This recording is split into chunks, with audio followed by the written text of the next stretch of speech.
नमस्ते। एडुवर्स में आपका स्वागत है। नमस्ते। तो आज बात होगी इंडियन हिस्ट्री के उस चैप्टर की जिसे हम सब ने स्कूल में स्वर्ण युग या गोल्डन एज के नाम से पढ़ा है, गुप्त साम्राज्य। लेकिन ये गोल्डन शब्द सुनते ही मतलब दिमाग में एक तस्वीर बनती है सोने के महलों की, हर तरफ खुशहाली की। पर सवाल यह है कि क्या सच में ऐसा था? ये बहुत अच्छा सवाल है, क्योंकि स्वर्ण युग का जो टैग है ना, वो बहुत भारी होता है। हाँ, ये हमें सिर्फ जीत और चमक देखने पे मजबूर करता है, जबकि सच्चाई मतलब हमेशा कई परतों में होती है। बिल्कुल। और आज हमारा मिशन भी यही है कि हम सिर्फ राजाओं और उनकी लड़ाइयों पर न रुकें, बल्कि इस जिसे हम गोल्डन एज कहते हैं उसकी हर परत को कुरेद कर देखें। सही कहा। उस दौर का एडमिनिस्ट्रेशन कैसे काम करता था, इकोनॉमी की क्या शक्ल थी, और सबसे जरूरी वो कौन सी वैज्ञानिक और कलात्मक चिंगारी थी जिसने उस दौर को इतिहास में इतना खास बना दिया। हमारे पास जो स्रोत हैं, आज हम उनकी गहराई में उतरेंगे। बिल्कुल। आज की चर्चा का मकसद सिर्फ तारीफ करना नहीं है, बल्कि समझना है। ये समझना कि ये जो सांस्कृतिक और बौद्धिक उपलब्धियों का एक संगम था, वो आखिर किन सामाजिक और प्रशासनिक ढांचों पर खड़ा था। तो चलिए इसी ढांचे से शुरू करते हैं। हाँ, प्रशासन से शुरू करते हैं। ठीक है, तो प्रशासन।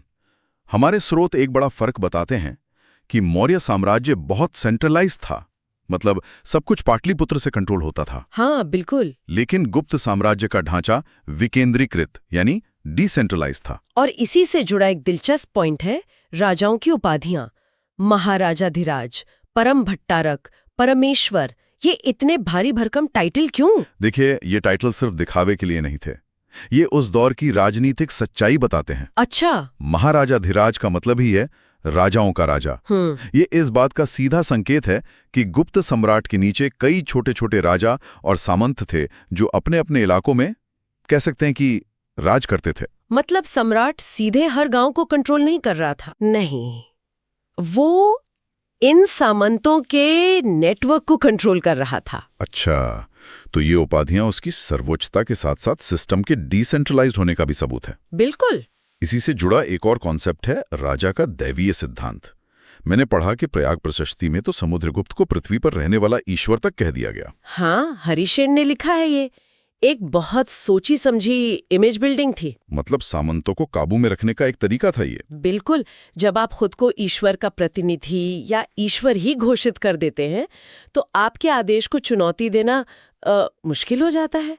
ये सिर्फ प्रजा के लिए नहीं था, ये उन शक्तिशाली सामंतों के लिए भी एक संदेश था कि असली बॉस कौन है। लेकिन इतने बड़े साम्राज्य को सिर्फ इमेज से तो नहीं चलाया जा सकता। इसके लिए एक मजबूत अफसरशाही, एक ब्यूरोक्रेसी चाहिए थी। हाँ, और यहाँ एक शब्द बार बार आता है, कुमारा मात्य। स्रोतों में इनकी तुलना आज के आईएएस अधिकारियों से की गई है। क्या ये सच में एक तरह की सिविल सर्विस थी? ये तुलना बहुत दिलचस्प है और काफी हद तक सही भी है। कुमारामात्य एक तरह का एलीट कैडर था। ओके। ये सिर्फ एक पद नहीं, बल्कि अधिकारियों का एक वर्ग था जिनसे केंद्रीय मंत्री जैसे महादंडनायक या सांधि विग्राहिक से लेकर प्रांतों के गवर्नर, उपरिक तक की नियुक्ति होती थी। मतलब ये गुप्त प्रशासन की रीढ़ की हड्डी थे। बिल्कुल, जो साम्राज्य को एक सूत्र में बांध कर रखती। और इसी व्यवस्थित प्रशासन का एक और बेहतरीन उदाहरण उनकी न्याय व्यवस्था में दिखता है। हाँ, ये पॉइंट तो सच में कमाल का है कि शायद इतिहास में पहली बार दीवानी मतलब सिविल और फौजदारी मतलब क्रिमिनल कानूनों को साफ साफ अलग किया गया। हाँ। इसका मतलब क्या हुआ एक आम आदमी के लिए? इसका मतलब ये हुआ कि अब चोरी और जमीन के झगड़े के लिए एक ही तरह की सजा नहीं मिलेगी। अपराध की प्रकृति के हिसाब से कानून और सजा तय की गई। ये न्याय व्यवस्था के विकास में एक बहुत बड़ा मील का पत्थर था। और न्याय सिर्फ राजा के दरबार तक सीमित नहीं था। स्थानीय स्तर पर भी संस्थाएं थीं, जैसे व्यापारियों की श्रेणी या परिवार का कुल, जो अपने सदस्यों के विवादों को खुद ही सुलझाती थीं। अच्छा, तो ये तो हुई केंद्र की बात। लेकिन इतना बड़ा साम्राज्य सिर्फ राजधानी से तो नहीं चल सकता था। जमीनी स्तर पर एक आम जिले या गांव में प्रशासन कैसा दिखता था? यहीं पर विकेंद्रीकरण का असली रूप दिखता है। साम्राज्य प्रांतों यानी भुक्ति में बटा था। भुक्ति? हाँ, और भुक्ति जिलों यानी विषय में। और यहाँ जो विषयपति यानी डिस्ट्रिक्ट ऑफिसर होता था, वो अकेले काम नहीं करता था। उसकी मदद के लिए एक सलाहकार समिति होती थी। और उस समिति के सदस्य बड़े दिलचस्प हैं। नगर श्रेष्ठी यानी शहर का सबसे बड़ा बैंकर। हाँ। सार्थवा यानी व्यापारियों के काफिले का लीडर। प्रथम कुलिक यानी मुख्य कारीगर। ऐसा लगता है कि जिले के प्रशासन में लोकल बिजनेस कम्युनिटी का सीधा दखल था। बिल्कुल, ये दिखाता है कि गुप्त काल में व्यापारी और कारीगर वर्ग कितना शक्तिशाली और संगठित हो गया था कि उन्हें प्रशासन में सीधी भागीदारी मिली हुई थी। मतलब ये सिर्फ टॉप डाउन रूल नहीं था। नहीं, ये स्थानीय शक्तियों के साथ मिलकर शासन चलाने की एक स्मार्ट रणनीति थी। और सबसे नीचे था गांव, जिसका मुखिया ग्रामिक या महत्तर कहलाता था, जो गांव के मामले काफी हद तक खुद ही निपटाता था। तो एक ऐसा एडमिनिस्ट्रेशन जो ऊपर से भव्य दिखता है, जी। लेकिन जिसकी जड़ें स्थानीय भागीदारी में है। अब सवाल ये उठता है जी। कि इस पूरे विशाल ढांचे को चलाने के लिए पैसा कहाँ से आता था। जाहिर है एक मजबूत अर्थव्यवस्था की नींव पर ही इतना बड़ा साम्राज्य खड़ा हो सकता है। हाँ, और वो नींव थी कृषि। मुख्य टैक्स उपज का छठा हिस्सा होता था, जिसे भाग कहते थे। 16th। ठीक है, लेकिन सिर्फ टैक्स लेना ही काफी नहीं था। राज्य कृषि को बढ़ावा भी देता था। स्कंदगुप्त के जूनागढ़ अभिलेख में सुदर्शन झील की मरम्मत का जिक्र मिलता है। हाँ, मैंने पढ़ा है, जो दिखाता है कि सिंचाई जैसी चीजों को कितनी अहमियत दी जाती थी। इसी दौर में एक और चीज बहुत बड़ी, भूमि अनुदान, खासकर अग्रहारा अनुदान, जो ब्राह्मणों को दिए जाते थे। ये जमीनें टैक्स फ्री होती थीं। इसका अर्थव्यवस्था और समाज पर क्या असर पड़ा होगा? इसका असर बहुत दूरगामी और कह सकते हैं कि बहुत गहरा था। एक तरफ तो इससे नए इलाकों में खेती का विस्तार हुआ, जो अच्छा था। सही है। लेकिन दूसरी तरफ इसने एक नया पावर स्ट्रक्चर खड़ा कर दिया। जब आप किसी पुरोहित को टैक्स फ्री जमीन और उस पर रहने वाले लोगों पर प्रशासनिक अधिकार दे देते हैं, तो आप उसे एक छोटा मोटा सामंत बना रहे हैं। अच्छा, तो यहीं से सामंतवाद के बीज पड़ने शुरू हुए? बिल्कुल, जिसने आगे चलकर भारत की राजनीति को पूरी तरह बदल दिया। ये एक बड़ा विरोधाभास है। एक तरफ हम स्वर्ण युग की बात कर रहे हैं और दूसरी तरफ एक ऐसी व्यवस्था की शुरुआत हो रही है जो बाद में साम्राज्य के टूटने का कारण बनी। खैर, कृषि के अलावा व्यापार का क्या हाल था? क्या रोमन साम्राज्य के साथ व्यापार अब भी उतना ही मजबूत था? नहीं, रोमन साम्राज्य के साथ व्यापार में काफी गिरावट आ चुकी थी। लेकिन गुप्तकालीन व्यापारियों ने इसका तोड़ निकाल लिया। उन्होंने अपना फोकस पश्चिम से हटाकर पूरब की ओर कर लिया। मतलब दक्षिण पूर्व एशिया, जिसे सुवर्ण भूमि कहा जाता था, और चीन के साथ व्यापार बहुत तेजी से बढ़ा। ताम्रलिप्ति, जो बंगाल में था, और भड़ौच, गुजरात में, ये सब अंतर्राष्ट्रीय व्यापार के बड़े केंद्र बन गए। और इन व्यापारियों के संगठन यानी श्रेणी, वो सिर्फ व्यापार ही करते थे या और भी कुछ? वो सिर्फ संगठन नहीं थे, वो उस दौर के कॉर्पोरेट हाउसेस थे। उनके अपने नियम कानून होते थे, अपनी मुहर होती थी, और वो बैंकों की तरह भी काम करते थे। बैंकों की तरह? कैसे? लोग उनके पास पैसा जमा करते थे और वो उसे ब्याज पर आगे देते थे। मंदसौर का अभिलेख तो एक पूरी कहानी बताता है कि कैसे रेशम के बुनकरों की एक श्रेणी ने गुजरात से आकर मंदसौर में एक भव्य सूर्य मंदिर बनवाया। वाह, ये उनकी आर्थिक और सामाजिक हैसियत को दिखाता है। बिल्कुल। अब बात करते हैं सिक्कों की। गुप्त राजाओं ने सबसे ज्यादा सोने के सिक्के जारी किए, जिन्हें दीनार कहा जाता था। लेकिन क्या इसका मतलब यह है कि आम आदमी भी सोने के सिक्कों से सब्जी खरीद रहा था? बिल्कुल नहीं। यहाँ एक दिलचस्प बात है। सिक्के तो सोने के बहुत मिले हैं, लेकिन उनकी शुद्धता कुषाणों के सिक्कों से कम है।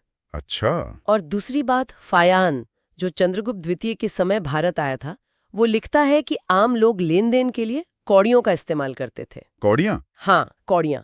तो तस्वीर ये बनती है कि सोने चांदी के सिक्के बड़े व्यापार, सरकारी लेन देन और अमीरों के लिए थे, जबकि आम जनता की अर्थव्यवस्था कौड़ियों पर चल रही थी। तो अर्थव्यवस्था में भी एक तरह का विभाजन था।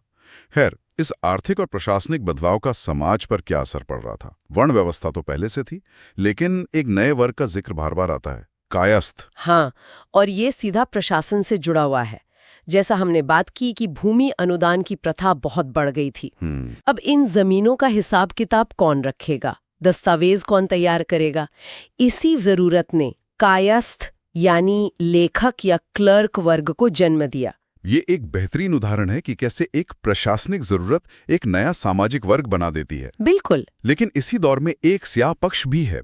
फायान के लेखों से पता चलता है कि अस्पृश्यता की प्रथा बहुत कठोर हो गई थी। वो चांडालों के बारे में लिखता है कि उन्हें शहर के बाहर रहना पड़ता था। हाँ, और शहर में घुसते समय लकड़ी से आवाज करनी पड़ती थी ताकि लोग रास्ते से हट जाएं। ये उस युग का सबसे बड़ा विरोधाभास है। एक तरफ कालिदास जैसे कवि अभिज्ञान शाकुंतलम लिख रहे हैं और दूसरी तरफ समाज में छुआछूत की दीवारें और मजबूत हो रही हैं। इसी तरह स्त्रियों की स्थिति में भी गिरावट के संकेत मिलते हैं। उन्हें संपत्ति का अधिकार नहीं था, कम उम्र में शादी हो रही थी, और 510 ईस्वी का एरण अभिलेख तो सती प्रथा का पहला पुरातात्विक सबूत पेश करता है। भानुगुप्त का अभिलेख। हाँ, हालांकि कुछ अपवाद भी थे, जैसे प्रभावती गुप्त, जो एक शक्तिशाली शासिका थी। हाँ थी, लेकिन शायद वो अपवाद ही थी, नियम नहीं। ये दिखाता है कि स्वर्ण युग की चमक हर किसी के लिए बराबर नहीं थी। सही कहा। लेकिन अब उस क्षेत्र की बात करते हैं जिसने इस युग को ये नाम दिया, साहित्य, कला और विज्ञान। हाँ, इसे संस्कृत साहित्य का क्लासिकल युग कहना गलत नहीं होगा। और जब साहित्य की बात होती है तो पहला नाम कालिदास का ही आता है। और आना भी चाहिए। कालिदास ने भाषा, भावना और कल्पना को जिस ऊंचाई पर पहुंचाया वो अद्भुत है। अभिज्ञान शाकुंतलम सिर्फ एक प्रेम कहानी नहीं है, ये मानवीय भावनाओं, प्रकृति और कर्तव्य का एक गहरा विश्लेषण है। और मेघदूतम तो मेरी पसंदीदा है। एक प्रेमी अपनी प्रेमिका को बादल के जरिए संदेश भेज रहा है। ये कल्पना की पराकाष्ठा है। बिल्कुल। कालिदास के अलावा विशाखदत्त का मुद्रा राक्षस भी है। हाँ, किसी जासूसी नॉवल से कम नहीं है वो। चाणक्य की कूटनीति का ऐसा नाट्य रूपांतरण। और एक नाटक है जो मुझे व्यक्तिगत रूप से बहुत पसंद है, शूद्रक का मृच्छकटिकम, यानी मिट्टी की गाड़ी। अच्छा, ये क्यों खास है? ये इसलिए खास है क्योंकि इसका हीरो कोई राजा नहीं बल्कि एक गरीब ब्राह्मण है। इसमें चोर हैं, जुआरी हैं, एक गणिका है। ये उस दौर के आम समाज का एक यथार्थवादी चित्र खींचता है जो दरबारी साहित्य में कम ही देखने को मिलता है। और विष्णु शर्मा का पंचतंत्र तो भारत से निकलकर पूरी दुनिया में फैल गया। बिल्कुल। कहते हैं कि बाइबल के बाद ये दुनिया में सबसे ज्यादा अनुवादित किताबों में से एक है। बिल्कुल। इसी दौर में रामायण और महाभारत को भी उनका अंतिम रूप दिया गया। तो आप सोच सकते हैं कि वो कितना रचनात्मक समय रहा होगा। और ये साहित्यिक ऊर्जा हमें वास्तुकला में भी दिखती है। भारत में जिसे आज हम मंदिर कहते हैं, उस संरचना का जन्म क्या इसी काल में हुआ? स्थायी ढांचे वाले मंदिर का जन्म, हाँ। बौद्ध स्तूप और विहार तो थे, लेकिन देवताओं की पूजा के लिए पत्थर या ईंट की स्थायी इमारतें बनाने की शुरुआत यहीं से हुई। यहीं से नागर शैली की नींव पड़ी। बिल्कुल। शुरू में मंदिर सपाट छत वाले एक कमरे यानी गर्भगृह के होते थे। फिर धीरे धीरे गर्भगृह के ऊपर एक टॉवर यानी शिखर बनाने की कला विकसित हुई। और शिखर वाला पहला मंदिर कौन सा माना जाता है? झांसी के पास देवगढ़ का दशावतार मंदिर। ये भारतीय वास्तुकला के इतिहास में एक मील का पत्थर है। इसी तरह कानपुर के पास भीतर गांव का मंदिर पूरी तरह से ईंटों से बना सबसे पुराना मंदिर है। ये उस दौर की इंजीनियरिंग का कमाल है। हाँ।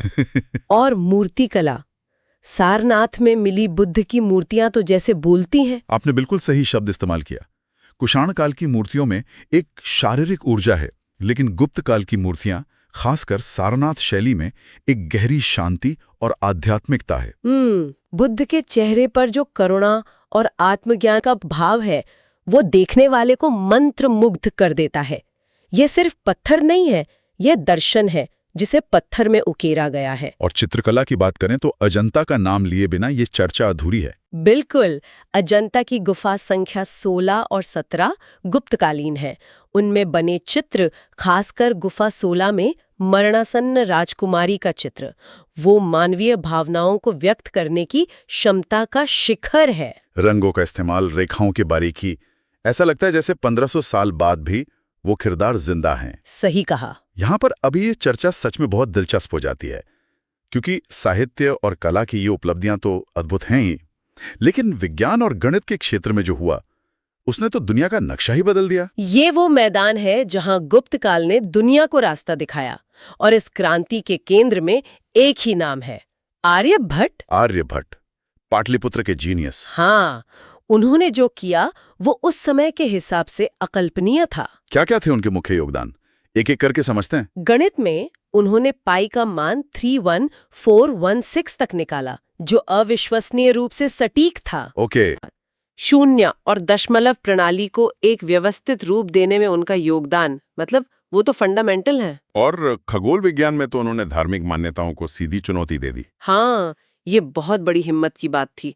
उस दौर में जब सब मानते थे कि ग्रहण राहु केतु नाम के राक्षस लगाते हैं, आर्यभट्ट ने ऐलान किया कि ये पृथ्वी और चंद्रमा की परछाई का खेल है। उन्होंने ये भी कहा कि पृथ्वी गोल है और अपनी धुरी पर घूमती है। हाँ, और इसी वजह से दिन और रात होते हैं, न कि सूरज आसमान में चलता है। ये कोपरनिकस से लगभग 1000 साल पहले की बात है। ये तो उस जमाने के हिसाब से बहुत ही क्रांतिकारी विचार थे। क्या समाज ने इन्हें आसानी से स्वीकार कर लिया होगा? जरूरी नहीं, लेकिन ये विचार पेश किए गए, उन पर बहस हुई, यही बड़ी बात है। आर्यभट्ट के बाद वराहमिहिर और ब्रह्मगुप्त जैसे विद्वानों ने इस परंपरा को आगे बढ़ाया। ब्रह्मगुप्त ने गुरुत्वाकर्षण के बारे में भी कुछ लिखा था, है ना? हाँ, उन्होंने अपने ग्रंथ ब्रह्मस्फुट सिद्धांत में लिखा कि जैसे पानी का स्वभाव बहना है, वैसे ही पृथ्वी का स्वभाव सभी चीजों को अपनी ओर खींचना है। ये न्यूटन के गुरुत्वाकर्षण के नियम का एक पूर्व संकेत है। ये तो हुए सिद्धांत, लेकिन क्या इसका कोई प्रैक्टिकल एप्लीकेशन भी था टेक्नोलॉजी के स्तर पर? बिल्कुल था, और इसका सबसे बड़ा, सबसे मजबूत और सबसे रहस्यमयी सबूत आज भी दिल्ली में खड़ा है, मेहरौली का लौह स्तंभ। हाँ, चंद्रगुप्त द्वितीय विक्रमादित्य से जोड़ा जाने वाला यह स्तंभ 1600 साल से ज्यादा खुले आसमान के नीचे खड़ा है और आज तक इस पर जंग नहीं लगा। यह हैरान करने वाली बात है। आज के वैज्ञानिक भी हैरान हैं। सोचकर भी हैरानी होती है। आज हमारे पास दुनिया भर की तकनीक है, लेकिन हम ऐसा लोहा बनाने में संघर्ष कर रहे हैं जो 1600 साल खुले में रहने के बाद भी जंग न खाए। ये सिर्फ विज्ञान नहीं, ये एक ऐसी कला थी जो हम शायद खो चुके हैं। बिल्कुल, ये उस युग की मेटलर्जी यानी धातु विज्ञान की उत्कृष्टता का चरम है। तो इस पूरी चर्चा को समेटें तो एक बहुत मिलीजुली तस्वीर उभरती है। एक तरफ प्रशासनिक विकेंद्रीकरण है जो आगे चलकर सामंतवाद की वजह बना, समाज में कठोरता बढ़ रही है। लेकिन दूसरी तरफ कला, साहित्य और विज्ञान अपनी बुलंदियों पर हैं। ये एक जटिल और विरोधाभासी दौर था। बिल्कुल, ये तलवार की शक्ति से ज्यादा कलम की स्याही और दिमाग की ताकत का युग था, और शायद इसीलिए इसे स्वर्ण युग कहा गया। इसकी असली विरासत लड़ाइयां नहीं, बल्कि कालिदास की कविता, आर्यभट्ट की गणना और अजंता के रंग हैं। और यही वो विरासत है जो आज भी जिंदा है और हमें प्रेरित करती है। सही कहा। और श्रोताओं के लिए एक अंतिम विचार छोड़ते हैं। ये जो मेहरौली का लौह स्तंभ है, जो आज भी एक पहेली बना हुआ है, ये हमें उस युग की किस भूली हुई तकनीक और ज्ञान परंपरा के बारे में सोचने पर मजबूर करता है। क्या ये मुमकिन है कि कुछ क्षेत्रों में उस समय का ज्ञान आज की हमारी समझ से भी कहीं आगे था?